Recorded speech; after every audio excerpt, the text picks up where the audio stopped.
ကျွန်တော်မျက်လုံးဖွင့်လိုက်တဲ့အချိန်အခန်းတစ်ခုထဲမှာရောက်နေတယ်အဖြူရောင်နေရန်တကားမရှိတရင်ပေါက်မရှိဘလို့ပဲကြည်ကြည်ထွက်ပေါက်မတွေ့ဘူးဟဲလိုဘယ်သူရှိလဲအတန်ကပြန်မလာဘူးကြောက်စိတ်နဲ့နေရန်နားကပ်သွားတဲ့အချိန်ထူးဆန်းတဲ့ဂွေးဦးတစ်ခုတွေးလိုက်တာပေါ့ဒါပါကြီးလဲကျွန်တော်လက်နဲ့ထိလိုက်တာနဲ့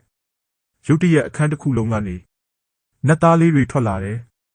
ဘာတွေလဲစက္ကန့်ပိုင်းပဲပေါ်ပြီးပြန်ပြောက်သွားတယ်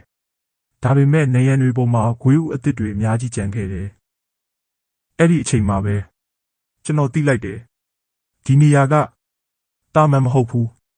ဂွေးဦးတစ်ခုနှိပ်လိုက်တိုင်းကြာပန်းပစ္စည်းတစ်ခုကျလာတယ်သွားတိုက်တယ်ပန်းအိုးတူတစ်ခုကိုထပ်ထပ်နှိပ်တော့တူညီတဲ့ပစ္စည်းပဲထပ်ထွက်လာတယ်ဒါဆိုဒီအခန်းထဲမှာစီးမြင်းတွေရှိနေတာပေါ့ဒါပေမဲ့တချို့ဂွေးဦးတွေကလုံးဝစိတ်ပြက်စရာပါပဲစောနာကပဲချင်းတောင်းတစ်ခုထွက်လာပြီးကျွန်တော်ခြေထောက်ကိုဝင်တိုက်သွားတယ်တစ်ခုကမျက်နှာပေါ်ကိုအနံ့ဆိုးတွေပစ်ထုတ်တယ်တကယ်စိတ်ပြက်စရာပဲကွာဒီနေရာကနိုင်ရီကြာလာတော့အခန်းတစ်ခုလုံးပစ္စည်းတွေနဲ့ပြည့်နေပြီးအဲ့ဒီအချိန်ဆူရှီထွက်လာတာတွေ့တော့ကျွန်တော်အယမ်းပျော်သွားတယ်ဘာလို့လဲဆိုတော့နောက်ဆုံးတော့ကျွန်တော်စားစာရခဲ့ပြီလေဗျာဒါပေမဲ့အချင်းတော့မပါဘူးကျွန်တော်အောင်မေးတယ်ဆော့စ်လေးပေးလို့မရနိုင်ကြဘူးလားတိတ်ဆိတ်နေတော့မယ်ဆူရှီတွေပဲဆက်ထွက်လာတယ်ဘိုက်စာလုံးလို့စားလိုက်ပြီးမှ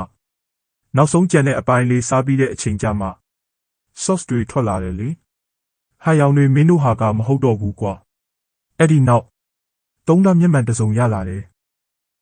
တက်လိုက်တဲ့အချိန်ထူးဆန်းတဲ့နတ်သားလေးတစ်ပါးကိုကျွန်တော်မြင်လိုက်တယ်သူထောက်ပြနေတဲ့